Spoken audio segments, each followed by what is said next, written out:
O vídeo já vai começar, mas antes, não se esqueça de se inscrever e ativar as notificações.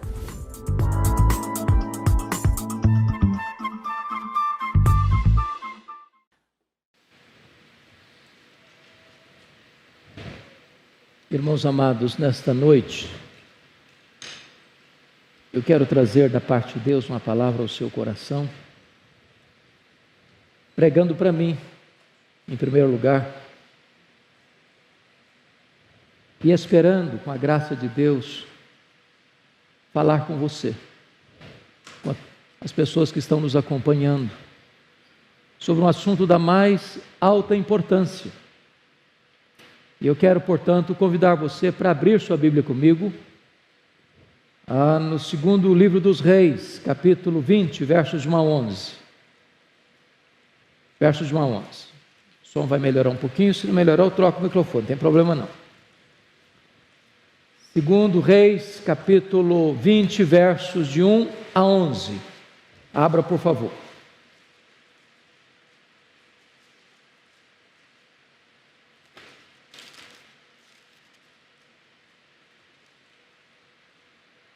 A doença de Ezequias e a sua cura maravilhosa. Naqueles dias, Ezequias adoeceu de uma enfermidade mortal. Veio ter com ele o profeta Isaías, filho de Amós, e disse-lhe: assim diz o Senhor, põe em ordem a tua casa, porque morrerás e não viverás. Então virou Ezequias o rosto para a parede e orou ao Senhor, dizendo: lembra-te, Senhor, peço-te, de que andei diante de ti com fidelidade, com inteireza de coração, e fiz o que era reto aos teus olhos, e chorou muitíssimo. Antes que Isaías tivesse saído da parte central da cidade, veio a ele a palavra do Senhor, dizendo: volta e dize a Ezequias, príncipe do meu povo: assim diz o Senhor, o Deus de Davi teu pai, ouvi a tua oração e vi as tuas lágrimas, e eis que eu te curarei, ao terceiro dia subirás à casa do Senhor, acrescentarei aos teus dias 15 anos, e das mãos do rei da Síria te livrarei, a ti e a esta cidade, e defenderei essa cidade por amor de mim e por amor de Davi meu servo. Disse mais Isaías: tomai uma pasta de figos. Tomaram-na e a puseram sobre a úlcera, e ele recuperou a saúde. Ezequias disse a Isaías: qual será o sinal de que o Senhor me curará, e de que ao terceiro dia subirei à casa do Senhor? Respondeu Isaías: ser-te-á isto da parte do Senhor, como sinal de que ele cumprirá a palavra que disse: adiantar-se a sombra 10 graus, ou os retrocederá? Então disse Ezequias: é fácil que a sombra adiante 10 graus, tal porém não aconteça, antes retroceda 10 graus. Então o profeta Isaías clamou ao Senhor e fez retroceder 10 graus a sombra lançada pelo sol declinante do relógio de Acás. Eu vou pedir permissão para, eu acho que trocar o microfone, este aqui vermelho.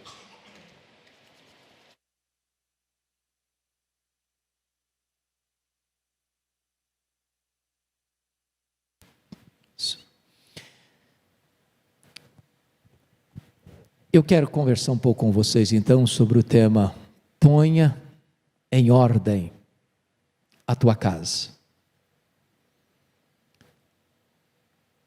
Ezequias começou a reinar em Judá, em Jerusalém, aos 25 anos de idade.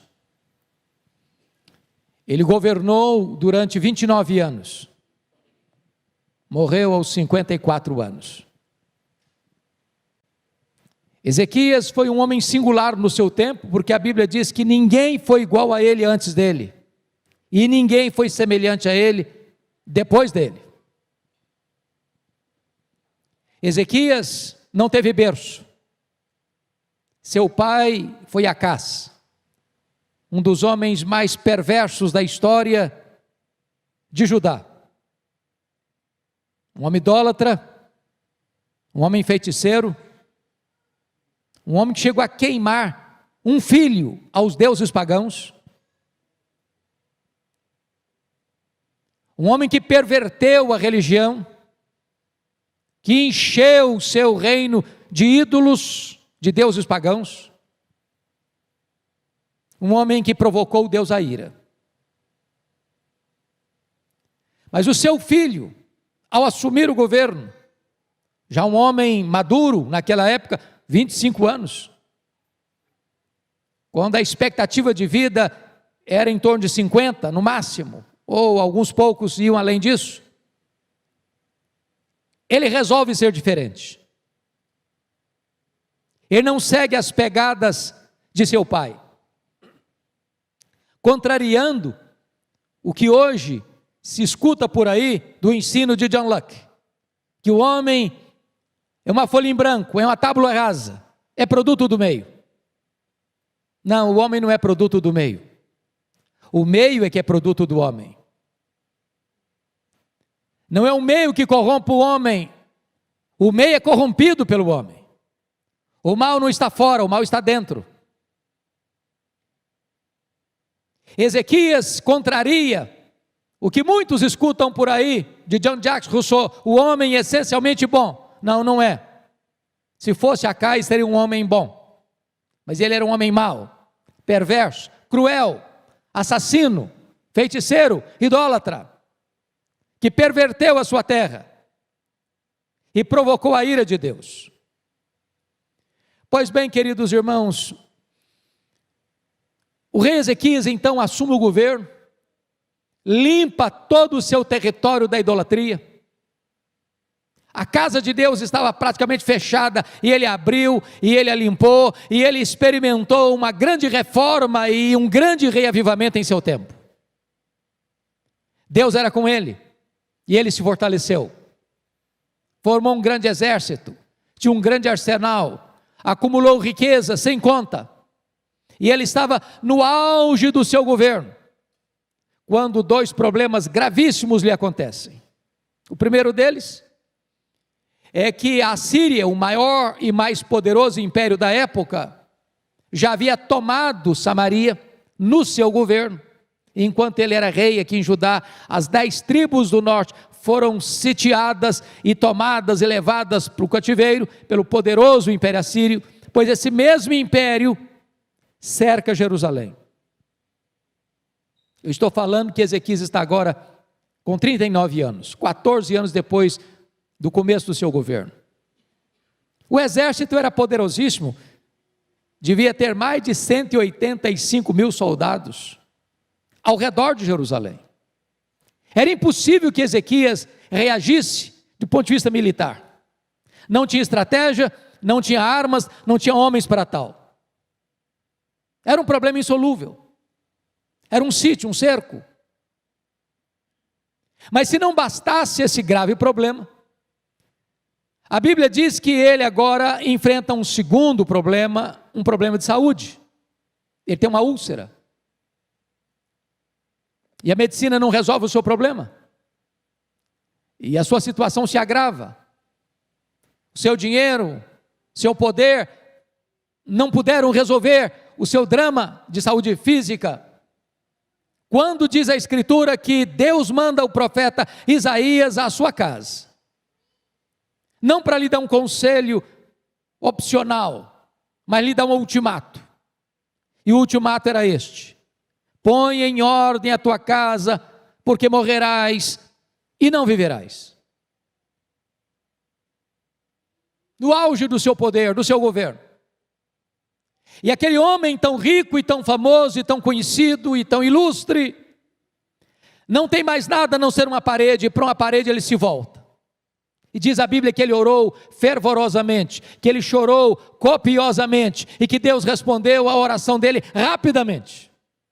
E o profeta Isaías não tinha saído do centro da cidade ainda, quando Deus disse para ele: vai lá, volta à casa de Ezequias, e diz a Ezequias, príncipe do meu povo, eu ouvi a sua oração, eu vi as suas lágrimas, eu o curarei da sua doença, lhe acrescentarei mais 15 anos, e livrarei Jerusalém do poder da Síria. Quando o profeta chegou na sua casa, dando-lhe essas boas novas, o rei perguntou: mas que evidência eu tenho de que Deus vai me curar e que no terceiro dia eu subirei à casa de Deus? O profeta pergunta para ele: o que você quer? Que a sombra do relógio de Acais avance 10 graus ou retroceda 10 graus? O rei pensou: já que Deus vai fazer o milagre, eu quero o maior. Você nunca viu o relógio da marcha ré. Relógio sempre caminha para frente. Mesmo que atrasado, sempre para frente. Para trás nunca. Então eu disse: tal não suceda, adiantar 10 graus, que retroceda 10 graus. E Isaías orou e Deus interferiu na estrutura da própria rotação da terra para atender a oração de Isaías e evidenciar os milagres de Deus na vida de Ezequias. Bom, a grande pergunta é: o que é que esse homem fez diante de um milagre tão extraordinário?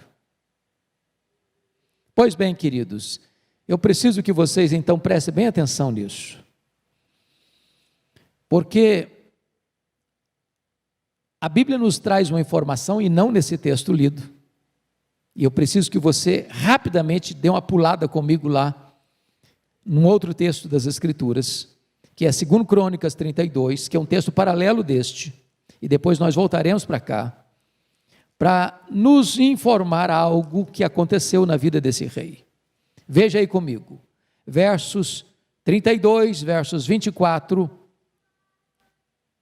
e 26. A 26, está escrito o seguinte: naqueles dias adoeceu Ezequias mortalmente, então orou ao Senhor, que lhe falou e lhe deu um sinal, mas não correspondeu Ezequias aos benefícios que lhe foram feitos, pois o seu coração se exaltou, pelo que houve ira contra ele, contra Judá e Jerusalém. Agora volte comigo para 2 Reis 20, preste atenção nisso.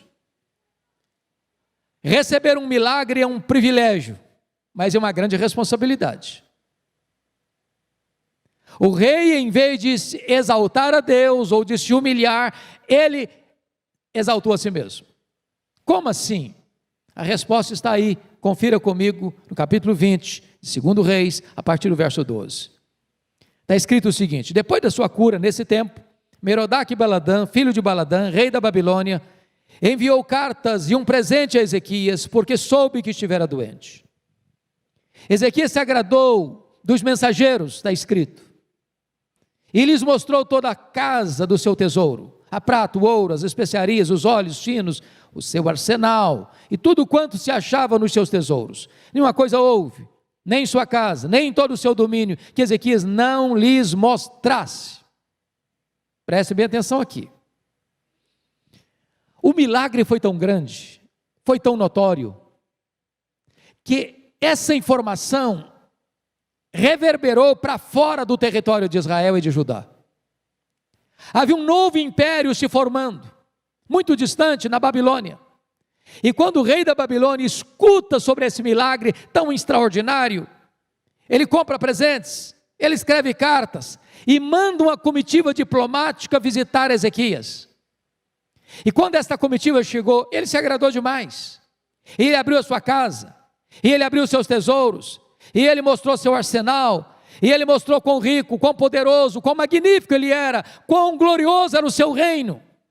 Mas não deu uma palavra sequer de gratidão a Deus, de louvor a Deus, de exaltação a Deus, seja pela sua cura, seja sobre o livramento que Deus deu a Jerusalém, porque o anjo do Senhor, não um anjo, o anjo do Senhor, numa noite, matou 185 mil soldados assírios que sitiavam Jerusalém. O coração dele se exaltou, como se tudo aquilo fosse obra das suas mãos, como se tudo aquilo fosse resultado do seu expertise, da sua capacidade. E diz a Bíblia que isso provocou a ira de Deus. Então, veja você comigo, no versículo 14, que o profeta Isaías retorna à casa dele. Então Isaías, o profeta, veio ao rei Ezequias e lhe disse: que foi que aqueles homens disseram, e de onde vieram a ti? Respondeu Ezequias: uma terra longínqua, vieram da Babilônia. Perguntou ele: que viram em tua casa? Respondeu Ezequias: viram tudo quanto há em minha casa, coisa nenhuma há nos meus tesouros que eu não lhes mostrasse. Então disse Isaías a Ezequias: ouve a palavra do Senhor. Eis que virão dias em que tudo quanto houver em tua casa, com o que entesouraram teus pais até o dia de hoje, será levado para a Babilônia, não ficará coisa alguma, disse o Senhor. Sabe o que ele está dizendo? Pois bem, Ezequias, essa Babilônia que você se exaltou diante dela, virá um dia, vai se tornar um grande império, não é agora não. E tudo que você e seus pais ajuntaram até aqui, e tudo que for ajuntado daqui para frente, essa Babilônia, ao vir aqui de novo, vai saquear tudo, vai levar tudo, vai rapinar tudo, não vai ficar nada. Mas tem mais. Olha comigo o verso 18. Dos teus próprios filhos que tu gerares, tomarão, ou seja, os filhos dos nobres serão levados cativos, prisioneiros, escravos, mas tem mais, para que sejam eunucos no palácio do rei da Babilônia, ou seja, os seus filhos, ou os filhos que virão dos nobres daqui para frente, serão levados prisioneiros, serão castrados, feitos eunucos, não poderão gerar. Bom, você quer coisa pior do que isso?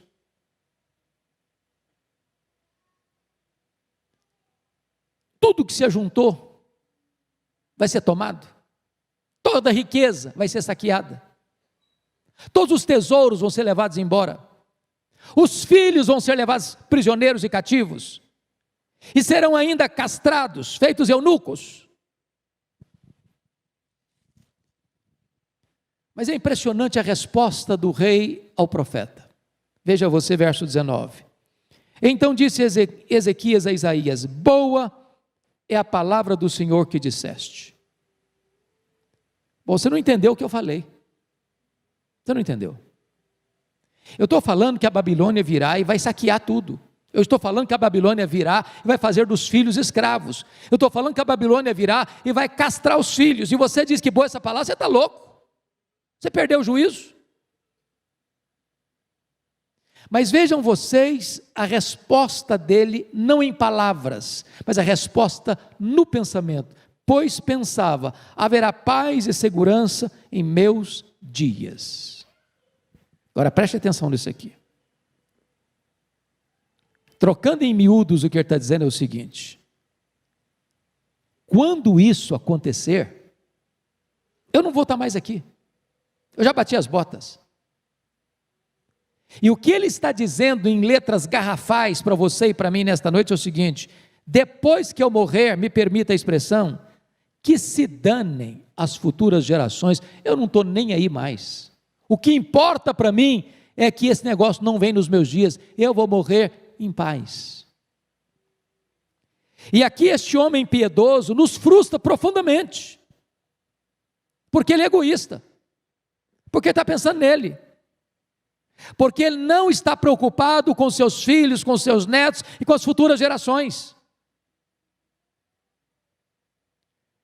E eu não encontro, meus irmãos, nenhum assunto mais urgente do que este para a igreja parar e pensar e refletir.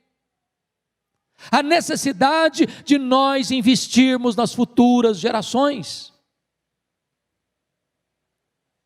A ordem de Deus a Ezequias não foi põe em ordem a tua vida, a ordem foi põe em ordem a tua casa. Porque casa é mais do que vida. Casa significa família. Poderíamos então dizer, põe em ordem a tua família, porque morrerás e não viverás. Em outras palavras, nenhum homem, nenhuma mulher está preparado para morrer, se não colocou em ordem ainda a sua vida e a sua família.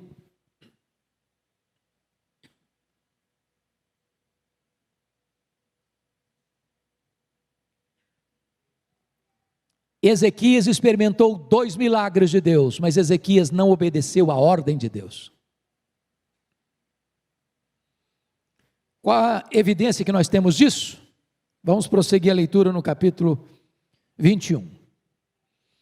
No verso 21 do 20 está escrito que descansou Ezequias com seus pais e Manassés, seu filho, reinou em seu lugar. Mas o verso 1 vai nos dar uma informação curiosíssima. Tinha Manassés 12 anos de idade quando começou a reinar e reinou 55 anos em Jerusalém. Bom, qual a conclusão que você está chegando comigo? se Deus acrescentou a Ezequias mais 15 anos, e se Manassés começou a reinar com 12 anos, qual a conclusão que você chegou? Que o Manassés nasceu 3 anos depois que o Ezequias foi curado, certo? Se Deus lhe deu uma única ordem, e a ordem de Deus para ele foi: põe em ordem a tua casa, põe em ordem a tua família. Ao nascer Manassés, Ezequias deveria ter pensado o seguinte: bom, esse menino vai ser meu herdeiro, esse menino vai ser meu sucessor no trono, e Deus me deu uma ordem para botar em ordem a minha casa, então eu vou focar minha atenção na criação desse menino, eu vou discipular esse menino, eu vou ensinar esse menino, eu vou andar com esse menino, eu vou transmitir a ele os valores que eu abracei, eu vou passar para ele o bastão da mesma verdade que mudou a minha história, que mudou a história do meu reino. Eu vou investir tudo que eu tenho e sou para que esse menino conheça a Deus, ame a Deus e tenha uma sucessão primorosa no reino de Judá. Mas sabe o que aconteceu? A partir do verso de número 2, há um relato de que o filho de Ezequias, Manassés, foi o pior rei de Judá, um verdadeiro demônio debaixo de pele humana, um monstro.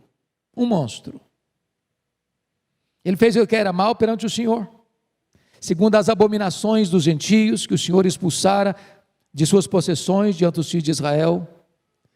Ele tornou a edificar os altos que seu pai Ezequias havia destruído, levantou altares a Baal, fez postes ídolos como fizera Acabe, rei de Israel, se prostrou diante de todo o exército dos céus e o serviu, edificou altares na casa do Senhor, do qual o Senhor tinha dito: em Jerusalém porei o meu nome. Também edificou altares a todo o exército dos céus, nos átrios da casa do Senhor. Olha o verso 6, queimou seu filho como sacrifício, adivinhava pelas nuvens, era agoureiro, tratava com médios e feiticeiros, prosseguiu em fazer o que era mal perante o Senhor, para o provocar a ira.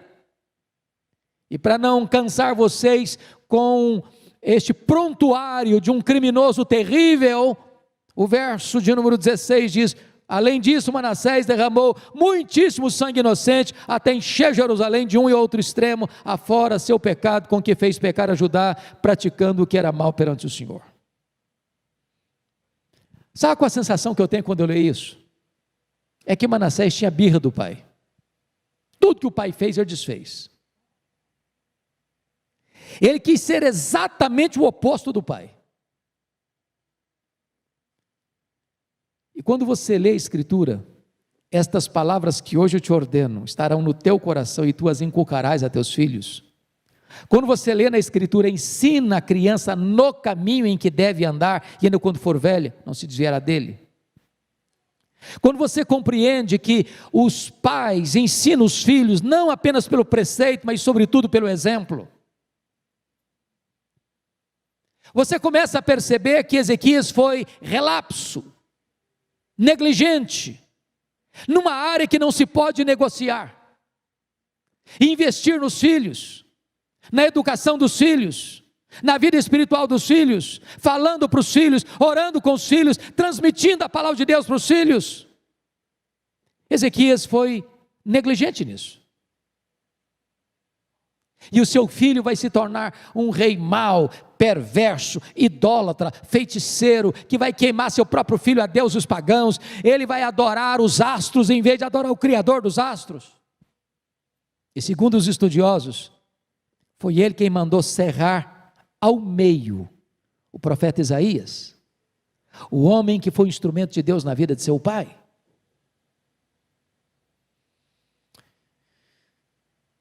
Bom, eu preciso agora alertar você para um ponto que me choca o coração. Aquela profecia de Isaías, de que a Babilônia se fortaleceria e viria a Jerusalém para saquear tudo, e levar os filhos cativos, e castrá-los para servirem no palácio do rei da Babilônia, esse dia chegou. Muitos anos depois. O profeta Jeremias, que foi testemunho ocular desse cerco e dessa invasão, relata de forma dramática no livro de Lamentações como é que foi esse massacre. porque a cidade foi sitiada, não entrava nada, nem provisão, não podia ninguém sair. Então o povo começou a passar fome, a ponto das mães comerem os corpos de seus filhos que morriam. Era uma tragédia terrível. Jeremias chega a dizer que mais felizes foram os que morreram à espada do que aqueles que morreram de fome dentro dos muros. E agora o profeta Jeremias vai nos trazer uma informação dramática, que eu chamo a sua atenção para a leitura lá em Jeremias capítulo 15, versos de 1 a 4. Por favor, acompanhe-me nessa leitura. Jeremias 15.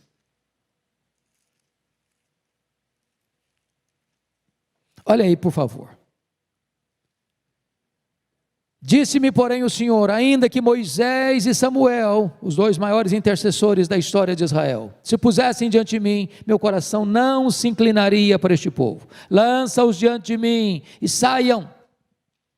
Quando te perguntarem para onde iremos, dir-lhes-ás, assim diz o Senhor, o que é para a morte, o que é para espada, o que é para fome, o que é para o cativeiro, porque os punirei com 4 sortes de castigo, diz o Senhor, com a espada para matar, com cães para arrastarem, com as aves dos céus e as feras do campo para os devorarem e destruírem. Agora preste atenção no 4, entregá-los-ei para que seja um espetáculo horrendo para todos os reinos da terra, por causa de Manassés, filho de Ezequias, rei de Judá, por tudo quanto fez em Jerusalém.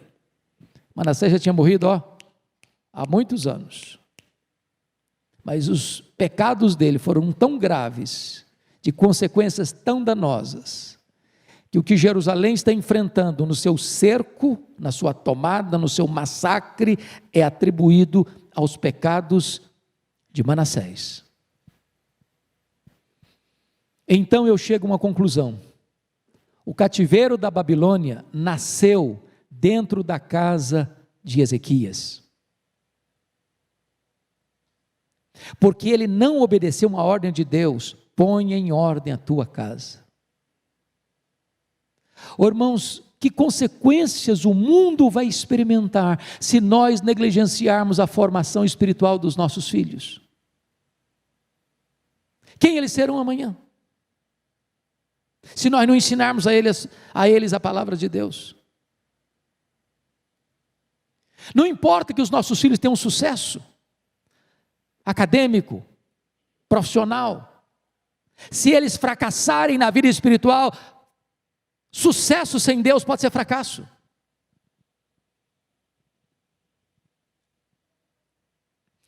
Quando eu olho para a Escritura, eu vejo que Deus, por exemplo, usou algumas pessoas de uma maneira especial. Davi praticamente salvou o mundo da sua época, mas perdeu a sua família. Noé perdeu o mundo, mas salvou a sua família. Quem sabe Deus hoje use a nossa família para alcançar o mundo para Jesus. Quando você lê algumas biografias na Bíblia, sempre Deus tem um propósito na vida de uma pessoa. Qual é o propósito de Deus para a sua vida? O propósito de Deus na vida de Moisés foi tirar o povo do deserto, da escravidão no Egito. O propósito de Deus na vida de Josué foi usá-lo para introduzir o povo na terra prometida. O propósito de Davi foi unificar um grande reino. O propósito de Salomão foi edificar o templo, o santuário para Deus. O propósito de Neemias foi reconstruir a cidade de Jerusalém. O propósito de João Batista foi preparar o caminho do Senhor. O propósito de Pedro foi abrir o caminho do evangelho para judeus e gentios. O propósito da vida de Paulo foi levar este evangelho a todos os reinos da terra da sua época. Mas você pode fazer uma pergunta: qual foi o propósito de Deus na vida do pai dos crentes? De Abraão. Você é filho de Abraão, porque os verdadeiros filhos de Abraão não são aqueles que têm o sangue de Abraão correndo em suas veias, mas aqueles que têm a fé de Abraão habitando em seu coração. Qual o propósito da vida de Abraão? Eu fico chocado quando eu leio. Confira comigo, por gentileza, Gênesis, livro de Gênesis, capítulo 18. É impressionante isso aqui. Gênesis 18, confira comigo.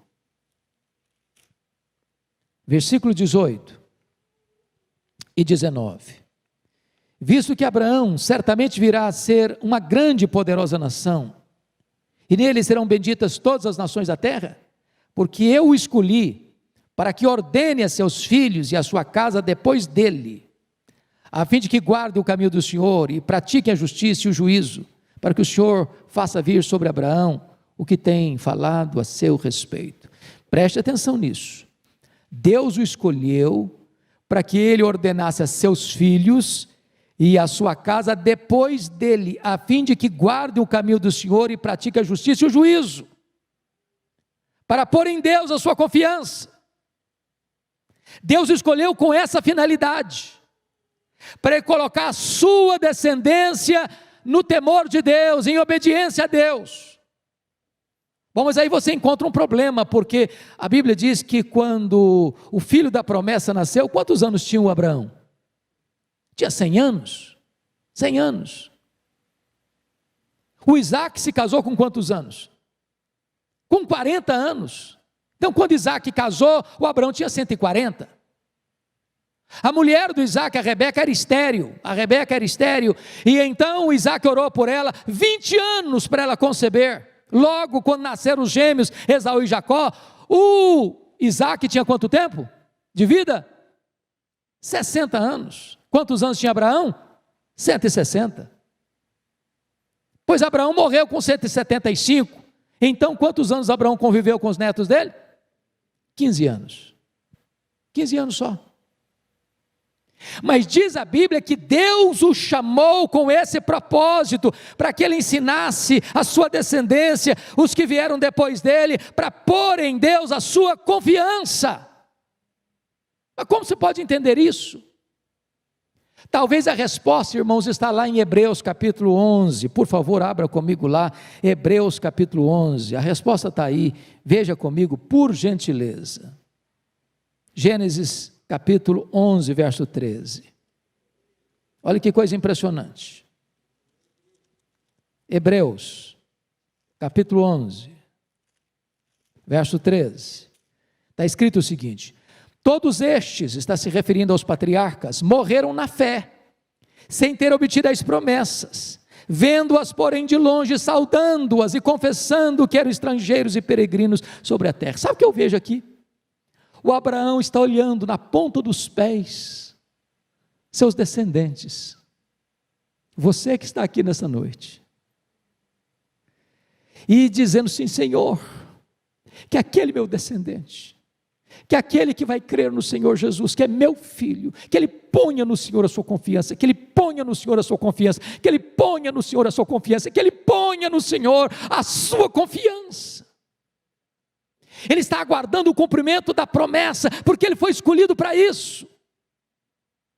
Abraão está me ensinando aqui que você e eu, pai e mãe aqui presente, avô e avó aqui presentes, que nós temos que orar pelos nossos filhos, nós temos que colocar a vida dos nossos netos nas mãos de Deus, nós temos que nos comprometer com as futuras gerações, para que elas ponham em Deus a sua confiança.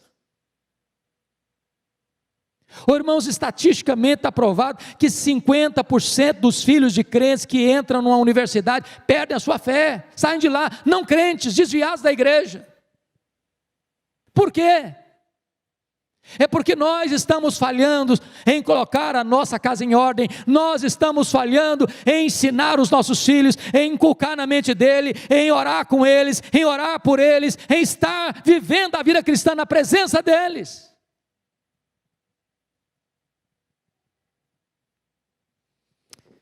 Eu queria caminhar para o encerramento, olhando com vocês um exemplo de homem de Deus.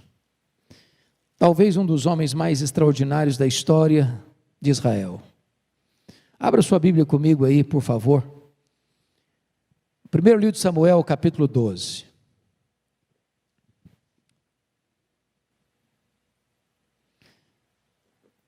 A partir do versículo 2. Para mim, um dos testemunhos mais brilhantes que eu posso ver na Bíblia. Porque Samuel teve 3 funções em Israel. Ele era juiz, ele era sacerdote, ele era profeta. Ele cuidava da vida política e da vida religiosa. E ele está jubilando. Ele está se aposentando. Ele está saindo de cena. E ele está passando o bastão. E agora ele chama a nação para uma espécie de testemunhal diante da sua nação. E ele diz assim no verso 2, começando na parte B: já envelheci e estou cheio de câncer, e meus filhos estão convosco. O meu procedimento esteve diante de vós desde a minha mocidade até o dia de hoje. Eis-me aqui, testemunhai contra mim perante o Senhor e perante o seu ungido. De quem tomei o boi? De quem tomei o jumento? A quem defraudei? A quem oprimi? Das mãos de quem aceitei suborno para encobrir com eles os meus olhos? E vou-lo restituirei. Como ele era um homem de vida pública, um político, era um juiz, eu fico pensando se os nossos representantes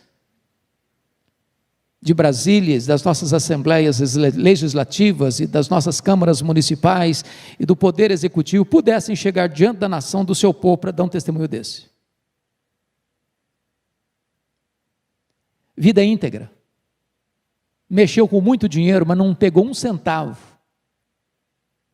Não aceitou suborno. Agiu com integridade, com retidão. Diante desse testemunho, a resposta está no verso 4. Então responderam: em nada nos defraudaste, nem nos oprimiste, nem tomaste coisa alguma das mãos de ninguém. E eles dizem: o Senhor é testemunha contra vós outros, e o seu ungido é hoje testemunha de que nada tendes achado nas minhas mãos. E o povo confirmou: Deus é testemunha. Que coisa linda, que testemunho vibrante, que vida irrepreensível. E você diz: meu Deus, é assim que eu quero fechar as cortinas da minha vida, é assim que eu quero encerrar minha carreira. Porém, contudo, entretanto, há um senão na vida deste homem. E eu queria que você olhasse comigo agora o capítulo 8 desse mesmo livro. Porque agora não é ele que vai ao povo, agora são os líderes do povo que vêm a ele. Confira comigo. 1 Samuel capítulo 8. Tendo Samuel envelhecido, constituiu seus filhos por juízes sobre Israel. Alguma coisa errada aqui? Quem constituía juiz em Israel? O próprio Deus. Ele está usurpando uma função que não lhe cabe.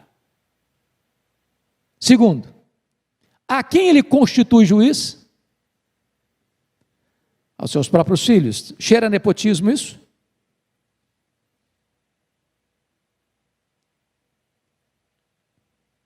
Via de regra era um juiz, mas aqui é constitui seus filhos juízes.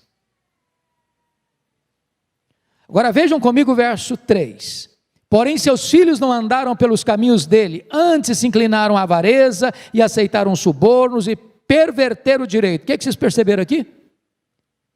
Os filhos dele eram o oposto dele, aquilo que era forte nele, integridade, é o que falta nos filhos. Os filhos são corruptos, os filhos aceitam suborno, os filhos não têm integridade.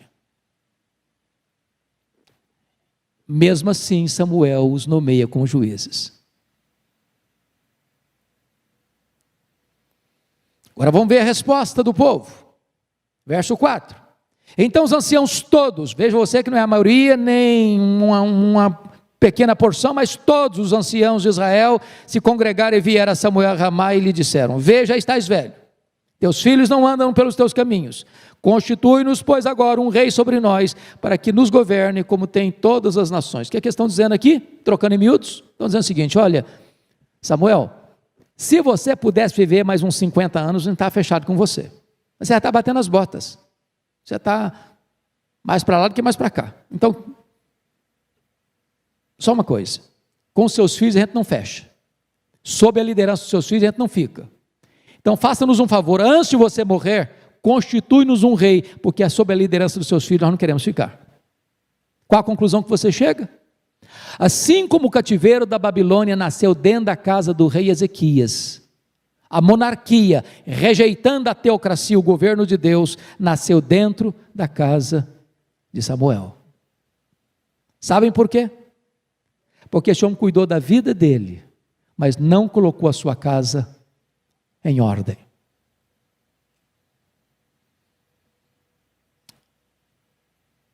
Por que isso é importante, irmãos? Eu quero concluir trazendo aqui algumas reflexões para os nossos dias. Porque nós estamos vendo isso acontecer mundo afora. Você vai para a Europa hoje, as igrejas estão fechadas, boa parte delas. Você vai para a Holanda, até 1960 as igrejas estavam abertas e o povo frequentava. Hoje as igrejas estão lá, mas o povo não frequenta mais. Você vai para a Escócia, berço do presbiterianismo, terra de John Knox, daquele que orava e chorava, dá-me a Escócia para Jesus, senão eu morro. E as igrejas estão vazias. Eu visitei uma igreja, belíssimo templo na capital. Quando eu entrei, me tomei um susto, porque eu não vi nem púlpito, nem bancos, porque agora aquele templo é um bar. As pessoas se reúnem para beber. Você vai para a Inglaterra, dos grandes avivamentos, John Wesley, George Whitefield, William Carey, William Wilberforce, John Charles Ryle, Charles Haddon Spurgeon, Mark Lloyd Jones, John Stott, e hoje menos de 4% dos ingleses frequentam a igreja. Os templos estão sendo vendidos e transformados em museus, em boates, em mesquitas muçulmanas. Você vai para os Estados Unidos, para o Canadá, e você vê as chamadas dead churches, igrejas mortas, grandes templos, mas vazios. As igrejas históricas perdendo membros, ano após ano, ano após ano, ano após ano. Seminários que formaram teólogos, pastores, missionários, hoje tomados de assalto pelos liberais, ensinam ceticismo. Ou irmãos queridos, ou nós acordamos, ou nós abrimos os olhos agora, ou talvez amanhã a igreja possa enfrentar o mesmo drama.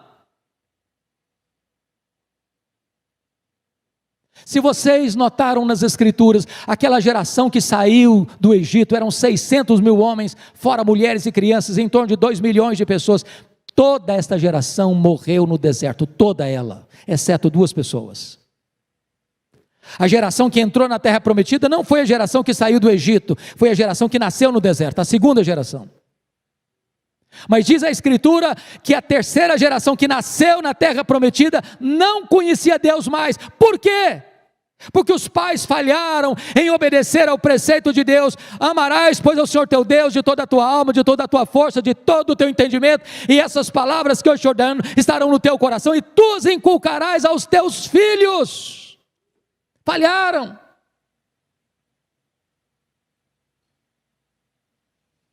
Talvez os nossos avós foram mais crentes que os nossos pais. Talvez os nossos pais foram mais crentes do que nós. Talvez nós estamos sendo mais crentes que os nossos filhos. E se Deus não tiver misericórdia, irmãos, basta 3 gerações para uma igreja perder o rumo. Por isso a ordem de Deus é tão incisiva. Põe em ordem a tua casa.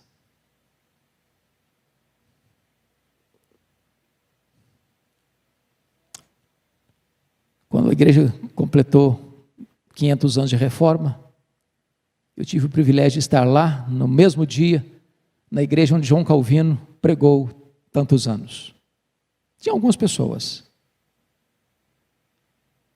mas as poucas que tinham, acho que a idade mínima era 60 anos. Cadê a moçada? Cadê os adolescentes? Cadê os jovens?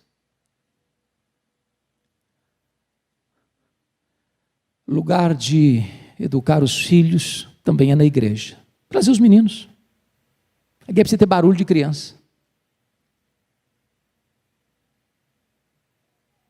Não basta a gente dar a melhor escola para os nossos filhos. Não basta a gente encaminhar os filhos na melhor área profissional. Não basta, irmãos, não basta.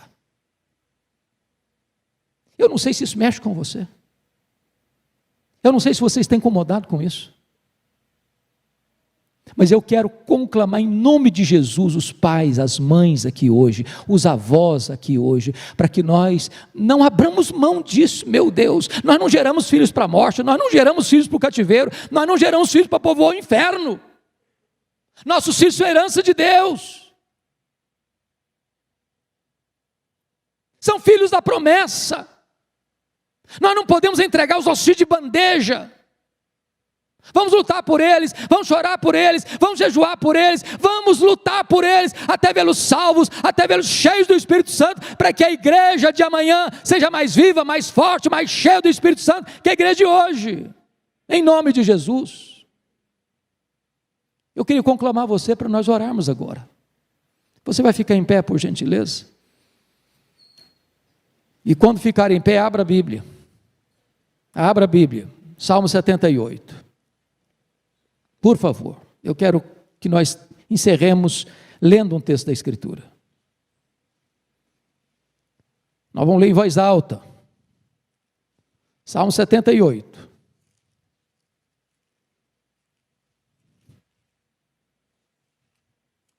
Por favor, a partir do verso 3. Nós vamos ler até o verso 7, em voz alta, clara, eloquente. Todos juntos. Vamos lá? O que ouvimos e aprendemos, o que nos contaram nossos pais, não encobriremos a seus filhos. Contaremos à vindoura geração os louvores do Senhor e o seu poder e as maravilhas que fez. Ele estabeleceu um testemunho em Jacó e instituiu uma lei em Israel e ordenou a nossos pais que os transmitisse a seus filhos, a fim de que a nova geração os conhecesse, filhos que ainda hão de nascer, se levantassem e por sua vez os referissem aos seus descendentes, para que pusessem em Deus a sua confiança e não se esquecessem dos feitos de Deus, mas lhe observassem os mandamentos. Amém, amém e amém. Vamos orar pelos nossos filhos, queridos. Vamos orar pelos nossos netos. Vamos orar pelos nossos descendentes. Busca o Senhor em oração.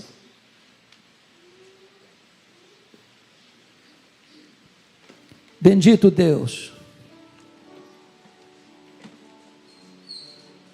Deus de nossos pais, Deus da nossa vida, Deus dos nossos filhos, Deus de geração em geração. A nossa alma se aflige diante de Ti, ó Deus, porque Tu nos deste filhos, e nós não queremos vê-los se perdendo, Deus. Não queremos ver igrejas vazias, onde não haja o barulho das crianças, nem a vibração da juventude. Por amor do Teu nome, Senhor, converta o coração dos nossos filhos a Ti. Quebra as resistências. Não permita, meu Deus, que os atrativos deste mundo, que as seduções do pecado e que os laços do diabo arrastem nossos filhos. Ah, Senhor, por amor do Teu nome, nós não queremos entrar na arca deixando filhos do lado de fora da arca. Nós não queremos entrar para dentro da nossa casa com sangue no batente da porta e deixando algum filho primogênito do lado de fora. Por amor do Teu nome, salva a nossa casa, salva a nossa família. Ajuda-nos, Deus, a colocar em ordem a nossa casa. Ajuda-nos, Deus, a orar pelos nossos filhos, a jejuar por eles, e não descansarmos a nossa alma, até vê-los de volta para os Teus braços, cheios do Espírito Santo. Livra-os do mal, livra-os das seduções das filosofias deste século, livra-os, meu Deus, da incredulidade, livra-os, meu Deus, do ateísmo, das correntes filosóficas que induzem ao erro e ao engano. Em nome de Jesus, livra-os, Senhor. Guarda a mente deles, guarda o coração deles, guarda os pés deles e livra-os do mal por amor do Teu nome. Nós oramos pela Tua igreja, Senhor. Aviva a Tua obra, meu Deus, para que tenhamos igrejas vivas, igrejas fortes, igrejas missionárias, igrejas cheias do Espírito Santo, igrejas que sejam uma usina de poder, onde a Tua palavra seja pregada na força e no poder do Teu Espírito, e que os corações se dobrem e se rendam aos pés do Salvador. Nós Te adoramos, Senhor, e nós Te pedimos, não deixe o nosso coração descansar, até ver toda a nossa casa aos pés do Senhor, para que possamos dizer como Josué: eu e a minha casa serviremos ao Senhor. Ao Senhor a honra, a glória e o louvor, agora e sempre. Aleluia. Amém. Deus abençoe, amados.